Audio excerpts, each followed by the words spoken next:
Abrazo grande. Señores, les quiero presentar a Esteban Sichelo. Él es argentino, él se crió en la pobreza extrema aquí en la República Argentina. Él estudió Relaciones Internacionales y Ciencias Políticas en la Universidad Hebrea de Jerusalén, las carreras de Educación, Lingüística Aplicada y Adquisición de una segunda lengua en la Universidad de Oxford, y luego prosiguió sus estudios de Filología Española en la Universidad de Salamanca. Esteban es un autor y un experimentado docente que imparte varios cursos en la Universidad de Oxford. De la extrema pobreza en el conurbano bonaerense, esa es su casa. Cuando era chiquito, a la Universidad de Oxford a dar clases. Esteban, ¿qué tal? ¿Cómo va?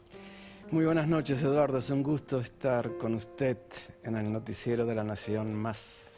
¿Me podés contar, esa era tu casa? Esa es la mejor época de mi casa. Anterior a ese rancho que acaban de ver, había otro peor. Esa es la mejor época. ¿Esta es la mejor época? Pero claro que sí. Lo que debería ser la peor. La peor era un cuadrado, más o menos sin nada, piso de tierra, techo de chapa. Aquí, como vemos, ya hay un bombeador, pero en la época que yo crecí, esto es en mis 15 años, pero yo de los 7 a los 15 viví en un lugar peor.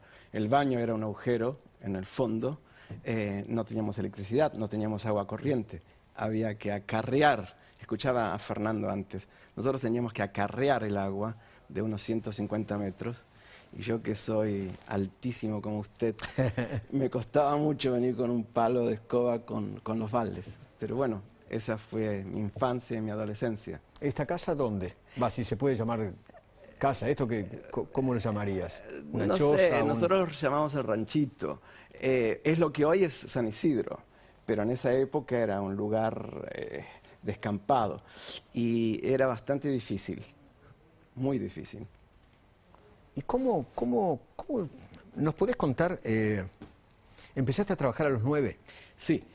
Yo nací en las sierras de Córdoba, en La Falda. Sí. Mis padres se divorcian, se separan, no había divorcio en ese entonces. Entonces, por un problema de relación, de infidelidad, mi madre quedó embarazada a los 15 años, no estaba preparada para estar casada, nació mi hermano, nací yo, y luego cuando se pelean, mi madre empaca todo, nos vamos a Buenos Aires, a un pedazo de tierra, no lo ocupamos, que mi abuela Raquel estaba comprando en cuotas. Y ahí había un galponcito que se transformó en nuestra casa. Y ahí nos fuimos a vivir, mi madre y éramos dos. Pero para colmo mi abuela la mata en un auto que manejaba borracho en la madrugada y mi madre quedó sola con 3 críos, o sea, con su hermano, que tenía la edad de mi hermano. Y ahí crecimos. A los 9 años fue su pregunta. Comencé a trabajar en el almacén de doña Lolita, cerca de casa. Ella sabía la realidad de casa porque sacábamos al fiado, ¿no? Una libreta cada uno, se anotaba el pan, la leche, y ella conocía la realidad y me pidió, sí, o me invitó a trabajar. Entonces yo barría, llenaba las heladeras, envolvía huevos y me iba a la escuela después de trabajar en las mañanas. Y así fue, y siempre trabajé y estudié. Y ¿Terminaste la escuela primaria? Terminé la escuela primaria, fue muy difícil porque era víctima de bullying por vivir en el rancho, siempre andaba sucio, piojoso, revolvía la basura, buscaba... Mi primer par de zapatos los tuve a los 15 años. ¿En serio? Yo soñaba tener un par de zapatos nuevos y ser el primero en poner los pies adentro. Ese era mi sueño a esa edad. Y recién lo logré a los 15 años. Fue muy difícil. Mi madre creyó en el amor, se enamoró de otro que era un vago, borracho. Hoy lo puedo decir libremente porque ya no está. Entonces tuvo más críos, más mis hermanos. Entonces fue todo muy difícil. Luego dejé la escuela. Yo dejé 2 años de estudiar. ¿En el secundario? Sí. Dejé 2 años. Fue una desilusión con la escuela. La realidad era muy dura en casa y había que trabajar. Entonces dejé hasta que repartía dentaduras. Trabajaba en un laboratorio dental aquí en Capital Federal, Rotadent, repartiendo dientes postizos, coronas, puentes. Hasta que luego, cambiando de trabajo, el que me tomó me dijo: Esteban, vos das para más. Yo te contrato como cadete, pero la condición es que estudies. Y yo, ¿cómo voy a estudiar si tengo que trabajar de noche? Y es así que me anoté en el Nacional 14, en Valentín Gómez, y terminé el secundario nocturno. O sea, lo que te dijo ese hombre te marca, te termina marcando un camino. Sin duda, sin duda. Si no hubiese tenido esa condición, quizás no habría estudiado. Entonces yo quería trabajar, era mi única meta. Yo pensaba que no podía estudiar. Pero bueno, terminé el secundario nocturno y aquí estoy. ¿Cómo llegaste a Oxford? Fue producto de soñar y del esfuerzo. Mi abuela Raquel, que en paz descanse. Por eso el libro, Por eso el libro, Raquel. Las llaves de Raquel, que se puede comprar. Raquel es tu abuela. Mi abuela, mi madre se llama Esther. Las llaves de Raquel se puede comprar en Amazon. Y ya que está, ¿puedo pasar un chivo? Sí, claro. Voy a presentar este libro y todos son invitados el 3 de noviembre a las 6 de la tarde en Amijay. En Amijay voy a presentar el libro, entrada gratuita, pero hay que anotarse y les voy a dar un abrazo a todos los que vengan. Amijay, el 3 de noviembre a las 6 de la tarde. La historia de este hombre es realmente impresionante, porque ahora van a saber, este hombre además tiene o tuvo una relación muy importante con uno de los hombres más importantes de la República Argentina. ¿Verdad? Contame cómo llegás a Oxford y a ser profesor en Oxford hoy. Una vez que terminé, mi mayor logro en la vida, yo no me creé una persona exitosa, Eduardo. No, yo me creé una persona común, pero siempre soñaba con estudiar. Ese hombre que vamos a hablar ahora seguramente fue un ejemplo para mí. Y yo dije, si él llegó a hacer lo que quiso y a cumplir su sueño a costa del sacrificio, yo también puedo, claro que en diferente rubro. Entonces lo tomé como ejemplo y a costa del sacrificio obtuve el beneficio. Mi mayor logro fue terminar el secundario. Y una vez que estaba ya en el tren de estudiar, me fue muy fácil. Una de las ventajas que tuve fue no tener electricidad. ¿Qué? Sí. ¿Por qué? Porque al no tener electricidad, no teníamos radio, no teníamos televisión, lo único que a mí me abstraía de esa realidad dura Leer. era leer. Yo leía todo lo que encontraba. Todo lo que encontraba, leía. Todo lo que encontraba en la basura, leía. Entonces me fui armando, yo me rehusaba. Yo era pobre materialmente, pero me rehusaba a ser pobre de palabras. Y creo que eso De palabra y de por vida. fue abriéndome puertas. Entonces siempre dije, bueno, ahora que terminé el secundario quiero ir a la universidad. Luego fui a una universidad, después dije, quiero ir a otra. Y bueno, Oxford se transformó en un sueño, en una obsesión. Pero era como si un niño de jardín de infantes soñase con ir a la universidad. Era muy lejano para mí, no tenía ni el nivel económico ni el nivel académico como para ir a Oxford. ¿Por qué estás en la Argentina ahora? Bueno, vine por cuestiones familiares, voy a ser papá en 3 semanas, y también para votar. Yo vengo mucho a Argentina, yo vivo en Inglaterra hace 25 años casi, pero voy y vengo. Por la pandemia no estuve muy presente en Argentina, pero vivo en los 2 lugares. Y desde aquí también doy clases, ayer di una clase muy buena en la Universidad de Oxford, desde aquí. ¿Pero por qué tenés tantas ganas de votar? ¿Por qué decís, vine a votar? ¿Por qué tantas ganas de votar? Eduardo, yo creo que es antes escuché a Niembro que hablaba de la pobreza. De la pobreza se sale de muchas formas. No es mi área, pero creo que con crecimiento económico. Pero otra de las formas que se sale de la pobreza es con la educación, sin lugar a dudas. Y yo creo que Argentina hoy, voy a ser un poco irónico, no me gusta ser irónico, pero hoy está mucho mejor de lo que va a estar. Justamente porque se ha descuidado la educación.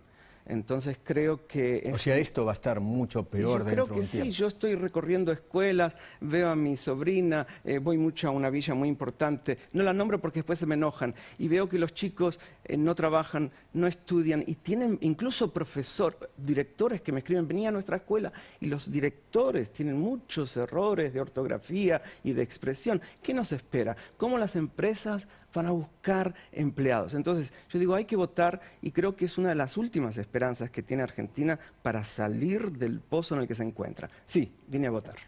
¿Puedo preguntar por quién? Como docente en ejercicio que soy, los docentes no nos tenemos que meter en política ni en religión.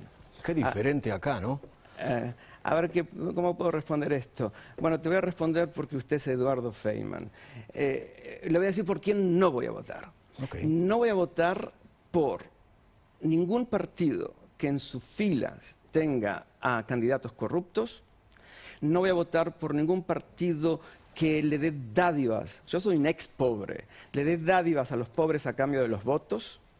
Yo viví la pobreza, sé lo que es ser pobre. Les aconsejo a los pobres que agarren todo y voten. Los pobres no somos estúpidos, ¿no? Que agarren todo, pero que voten no se los puede engañar, que voten lo que realmente quieran votar. Y por ningún partido que no condene a los regímenes dictatoriales de Latinoamérica y por ningún partido que tenga, como soy lingüista, ningún partido que tenga candidatos que usen el lenguaje inclusivo, que es una aberración. Ok, me quedó claro. Al frente de todos, entonces, no vota. Yo no lo dije. No, está bien. No, me quedó claro a mí. En Oxford, este señor fue el responsable de que Maradona estuviera en Oxford. ¿Es así? Así es. ¿Puedes contar la historia? Claro, yo trabajaba entre tantos trabajos. ¿Cómo llevaste a Maradona a Oxford? Fue el cumplimiento de otro sueño. Ahí está. Ahí está el cumplimiento de otro sueño. Maradona es un monumento, yo quiero decir, yo sé que hay gente que no lo quiere a Maradona y ahora muy pronto será su cumpleaños, el 30 de octubre. Maradona fue un ejemplo para mí y en sus palabras, él me dijo en Nueva York, Esteban Petizo, no me decía Esteban Petizo, yo soy un ejemplo de lo que hay que hacer y un ejemplo de lo que no hay que hacer. Porque, señor Feynman, Maradona no nació Maradona, Maradona se hizo Maradona. ¿Cómo? A través del sacrificio, él se levantaba temprano para ir a entrenar. Como vos te hiciste profesor de Oxford. Claro que sí, muchas veces con el estómago vacío. Claro. Con el estómago vacío. Yo revolvía la basura juntando cables, los quemaba, obtenía el cobre, con eso lo vendía para comprar los libros. Él juntaba aluminio y los vendía para comprarse los botines. ¿Eso te lo contó él? Él mismo. Él en su libro, Yo soy el Diego de la gente, me menciona 2 veces agradeciéndome. Entonces, yo trabajaba en el Hotel Conquistador, en la calle Suipacha, llevando maletas, era maletero. Y ahí empezó a concentrarse Boca Juniors. Yo cuando le veía a Diego digo, ¡wow! Es mi ídolo. Si él salió de la pobreza y llegó, yo quiero salir de la pobreza y llegar también a ser el jugador de la educación. Entonces lo tomé como ejemplo a Diego Maradona. Pasa el tiempo y da la casualidad que, bueno, a través del esfuerzo, soy estudiante en la Universidad de Oxford. Una de las actividades que tenemos que hacer en Oxford, en el centro de estudiantes, yo era muy activo, militante en el centro de estudiantes, aquí que son un poco más políticos, así somos más académicos, era traer a conferencistas que enriquezcan la vida del estudiantado. Y traje a la Madre Teresa de Calcuta, a Mikhail Gorbachev. Claro, y a 5 premios Nobel. Entonces, pero yo quería traer a Diego Maradona. Le escribí una carta formal, la rechazó. Maradona fue el único en la historia que rechazó una invitación de Oxford. Y yo no me quedé con un no. ¿Pero la rechazó él o la rechazó alguien? Su abogado, Daniel Bolotnikov, me okay. envió la carta. Entonces le envié una de puño y letra, diciendo, Diego, soy aquel que te llevaba... las valijas. Que quería, claro. Que amagaba, que estaba enloquecido con vos en el Hotel Conquistador. Durante la Liga de Fútbol, que es 6 meses... Boca se concentró en ese hotel. Entonces lo conocía, todos los jueves venían. ¿Y charlabas mucho con él? ¿Charlaban? Sí, claro, porque charlaban de la pobreza, Maradona del hambre. tenía su altura, señor Feynman. Sí. Sí, entonces hablamos la misma altura, hablamos la lengua de Villa. Él me daba besos, creaba pica entre los otros bellboys del hotel. Porque me daba bolilla. ¿Y hablaban de la pobreza, del hambre? ¿Hablaban de esas cosas? Él sabía, ¿de lo que vivieron? Él se daba cuenta, me había regalado ropa, yo tengo hasta corbatas que me regaló Maradona, me daba muchos caramelos, hablábamos mucho, pero era una relación que hace Petizo, sabía mi nombre, no éramos amigos. Pasa el tiempo y le envío una de puño y letra. Yo no me quedé con un no de Maradona. Y le digo, yo soy aquel del Hotel Conquistador. Un día estaba en the Oxford Union y llaman por teléfono y me dicen, Esteban, you got a phone call. Digo, ¿quién llama? Y me dicen, Maradona. Yo digo, no, ¿qué va a ser Maradona? Es un piñón fijo, uno que se hace pasar por Maradona. No, era él. Me dice, Petizo, me acuerdo de vos, me acuerdo, claro que me acuerdo. Venía a buscarme a Buenos Aires y voy. Cosa de Maradona, ¿no? Tenía que ir para allá y quería que venga a buscarlo. De todas maneras, vine a buscarlo, pasé 3 días con él y fuimos a Oxford. Y dio esa charla que vieron ahí, que fue la charla más importante que tuvo la Universidad de Oxford después de la visita de Su Majestad la Reina en 1968. Fue una visita extraordinaria, y él se puso con esa magia que pueden ver ahí, que solo Maradona tenía, con un encanto a un público que era frío. Los hooligans andaban calientes por la mano de Dios, y Maradona se los puso en el bolsillo que solo él... ¿Y qué habló? ¿Qué dijo? ¿De qué habló ahí? Maradona habló de la injusticia en el fútbol. Cuando pasé 3 días en su casa de Villa Devoto escribiendo su discurso con él... ¿Vos escribiste el discurso de Maradona? Juntamente con Bolotnikov y Diego, los 3. Y Coppola también daba bocado. Él quería hablar por hacer justicia. Él decía, ¿cómo los jugadores de fútbol, que son tan buenos como yo de África, ganan la mitad de mi salario? Entonces él dio un discurso sobre las injusticias en el fútbol. Y esa charla de Maradona fue memorable. Para mí, Maradona es un ejemplo que hay que recordar. Hizo un jueguito con una pelota de golf, ¿no? Sí, se la tiraron al azar. Fue increíble. Solo él tenía el dominio del balón, con el balón. ¿Y estaba contento de haber recibido el diploma? Recibió ese diploma que fue Master Inspirer of Oxford Dreamers, maestro inspirador de los soñadores de Oxford, porque todos los que estudiamos aquí en Argentina, en Oxford y en cualquier lugar del mundo, tenemos sueños. Y Maradona es un ejemplo, que los sueños se pueden cumplir. ¿Qué es el hambre? Oh, terrible. El hambre es un sentimiento que no deja dormir. Lo peor de todo es acostarse con hambre. ¿Dónde se siente? ¿En el estómago? Yo creo que en el alma, Eduardo, en el alma, porque la sed se calma con agua, pero el hambre es feo. Pero en casa, gracias a Dios, se nos acabó. Yo escuchaba a Niembro con mucho respeto, que hablaba, que decía a los pobres hay que darles. Ok, sí hay que darles, pero no sé si hay que darles, porque nosotros no nos dieron, pero teníamos tierra. Cuando nos llegó el agua, que fue muy difícil tener el agua. Ahí cambió la vida de ustedes, ¿no? Totalmente. Con la bomba de agua. Llegó una bomba de agua, no este es un bombeador que ven ahí, que mostraron recién. Ese, bueno, ya lo sacaron, pero era una bomba esa que se jalaba, una manija. Una vez que la pudimos instalar, se la regalaron a mi madre en otra villa miseria de Granbur, y la instalamos, y yo jalaba esa bomba, así es un charco de agua ahí, barro, chapoteaba, y mamá me dijo, Estebancito, se nos acabaron los problemas de hambre. Yo dije, ¿cómo? No entiendo. No vamos a comer el barro, claro. Yo no entendía, yo tenía 7, 8 años, y dice, vamos a plantar. Plantamos zapallos, zapallitos, caña de azúcar, tardaban 3 meses en crecer, tomates, hasta cactus plantamos, de todo. Y después vinieron las gallinas. Entonces nunca nos faltó el puchero, y lo que no teníamos, cambiábamos. Yo cambiaba, hacía trueques, zapallo por fruta. No tuvimos más hambre, nos fuimos a comedores. Si hay agua y tierra, ya está, no tiene que haber hambre. ¿Podés contar brevemente la historia de la gallina Zulema? Usted hizo investigación, por eso hace esa pregunta. ¿Por qué de alguna manera cambió su vida? La gallina Zulema me enseñó a hablar inglés a mí. ¿Por qué? Porque era muy ponedora. Tenía muchos novios, muchos gallitos. Y ponía huevo a rolete. Me tengo que sacar la R de Córdoba. Y había una vecina, Fernanda Fernández, que tenía electricidad y tenía los vinilos, los cursos de inglés que eran discos negros. Yo estaba desesperado por aprender inglés, no teníamos inglés en la escuela. Entonces esta inventó un trueque conmigo. Me pedía un huevo de Zulema por una lección de inglés. Claro, como yo quería aprender rápido inglés, le llevaba todos los huevos de Zulema. Entonces yo aprendí inglés gracias a mi gallina Zulema. Impresionante. Esteban, la verdad es un gusto. El gusto es mío. Conocerte. Gracias, Eduardo. Gracias. ¿Me puedes contar 3 o 4 cosas que te haya enseñado Raquel, tu abuela? Mi abuela Raquel... ¿Te enseñó valores? Que es lo más importante. Es lo más importante de la vida. Yo creo que la educación, Eduardo, yo soy especialista en educación en Oxford, enseño educación en la universidad. Entonces yo creo que la educación no comienza no sé a cuánto, a los 6 años. La educación comienza 20 años antes del nacimiento. Entonces, mi abuela me enseñó valores, que sin sacrificio no hay beneficio, a respetar al adulto, a respetar al que es diferente, que no se roba, que se le da de comer primero a los animales y después uno tiene que comer.